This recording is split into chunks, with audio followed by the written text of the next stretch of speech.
Alright guys, welcome back to another Master and Apprentice LEGO review. Today we have set 76313. It's a LEGO Marvel logo. It's got 931 pieces, retails for $99.99, and it just came out January 1st. So this is a brand new set. As you guys can see here on the box, it's exactly what it is. It's a logo. It's a Marvel logo. It has some minifigures and some play accessibilities that we'll get into later.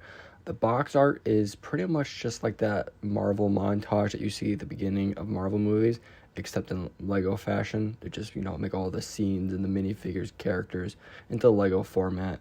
Otherwise, there's not much else to go into on the box art here in the front. Then if we go to the back of the box, there's not much else going on back here. We can see the backgrounds kind of change to like the blueprint schematics that Tony Stark uses when he uses Jarvis. The rest of it's just showing the different play functions and features, accessibilities, showing off the minifigures, but not much else is going on back here. There's not a whole lot to this. It's, minifigures and a logo. You guys will see here in a second, there's not many play functions. Real quick, before we get in depth with each minifigure, I just wanted to show all them off together. We do get 5 of the original 6 Avengers. We are missing Hawkeye. Why that is, I don't really know. I guess LEGO just didn't want to put him into this set for some reason. And then the Hulk minifigure is just that. It's a minifigure. It's not that giant big mold that they use. So I just want to show all them off together. The first minifigure we're going to go over is the Incredible Hulk, or Bruce Banner otherwise. Like I mentioned, this minifigure is exactly that, not the actual big mold Lego.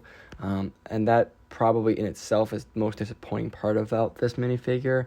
And to be honest, there's not a whole lot going on. You can see there's no leg printing, no arm printing. The back there's not much printing. There's just some line work to kind of show the back muscles. He's pretty plain Jane, to be honest. I think this is the weakest minifigure of the 5. But as it goes for a Hulk minifigure, there's nothing that really tears it down. It's just a disappointment we didn't get the big Hulk mold. The next minifigure we have is Black Widow, or Natasha Romanoff. This minifigure is pretty plain Jane. Most of her predecessors are very similar to this. You can see she's got pretty good torso printing. Even the leg printing down there is pretty good. No arm printing. Comes with a nice red hair piece. Overall pretty nice. And if you turn her around and take off the hair piece, she is double-sided as well. Overall, pretty nice minifigure. Not a whole lot to her. She comes with a pistol. I don't have it attached right now, as you can see. But yeah, not a whole lot to her, but pretty nice overall for sure. Then we go to Thor for our next minifigure. This is a much more classic Thor. Thor, obviously now in Marvel, has shorter hair. His outfit is much more colorful. I don't think he has a cape in a lot of them. Just a much more tame Thor in this one. It's more of a prelude to the original Thor from the Avengers, and I think that's nice. He also has Mjolnir, which we obviously know he loses later on. He does come with like the electrified eyes, which I think is really cool and neat. The outfit's pretty sweet. No leg printing, which I think is missing. If you turn him around, he does come with a double-sided face, which I like as well. Overall, a nice classic Thor from the original Avengers. Next up, we have Iron Man / Tony Stark. This Iron Man suit comes from Iron Man 2 and then like the first half of the Avengers. Later, when he falls from Stark Tower, when he's talking to Loki, he calls into another suit. So if you're wondering why this doesn't look like that suit, it's because it is from the first half of Avengers. Overall, the suit looks really good. The leg printing, torso printing, head printing looks really, really good. LEGO does a really good job with the Iron Man minifigures, pretty much since day one, in my opinion. He does come with the blue studs on both the feet and the hands to give him like that thruster effect. And then the headpiece / helmet piece is the classic headpiece where you can fold it up and you can see the head underneath. Right now we have the blue visor head underneath. And then if we switch it around, we can see he has another face without the blue visor. There's no hair piece, unfortunately. I don't think it takes away from it too much. Overall, I think this is a really, really good Iron Man. And lastly, we have Captain America / Steve Rogers. I've got to say, I really enjoy this minifigure, but I do got to mention this is technically the wrong Captain America if you're trying to get the original Avengers, because this is the Captain America from the first Captain America movie. The difference being the arms. If it's from the Avengers movie, they should be all blue. And the torso is a little bit different. He doesn't have as much gear from the Avengers movie. Overall, I still really enjoy it. It doesn't have any leg printing, and there's no arm printing besides it being gray. His head is just a strap, so it kind of blends in with the helmet piece. And then the torso printing, I think, is just really, really good overall. He comes with a shield, obviously, because, later on he loses it technically for a while, and it's more battle-hardened. But for now, we still have it. Overall, I think the front of this Captain America looks really good, but it is technically incorrect if you're going for that Avengers look. And then if we turn it around, we got more great torso printing. And then he does have a face without the strap. So if you want to take off the headgear and kind of show his face for a little bit, you have that option. Overall, a really good minifigure, in my opinion.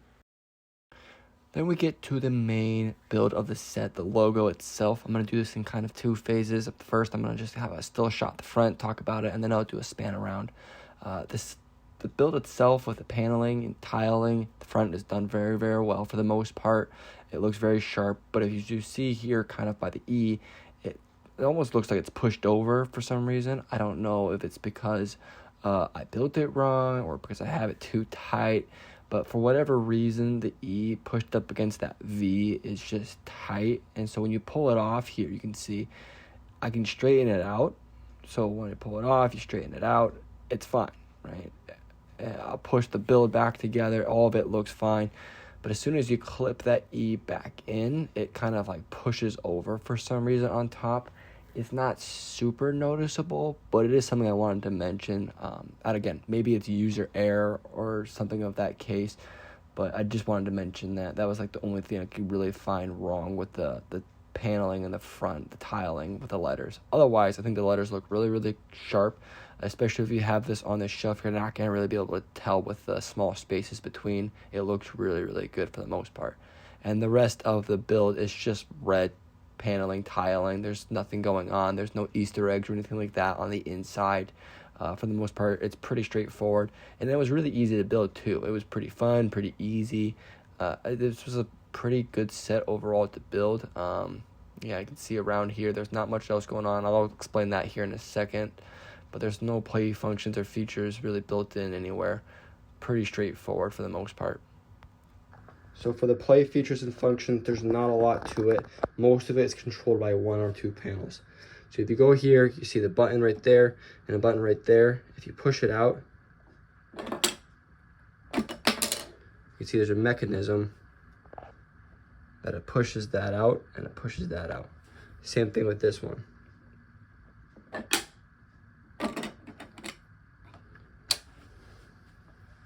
And then you can put your studs however you like. You can put that out like that. Like that if you want. It's up to you. And then the back here, it's pretty easy. You just lift.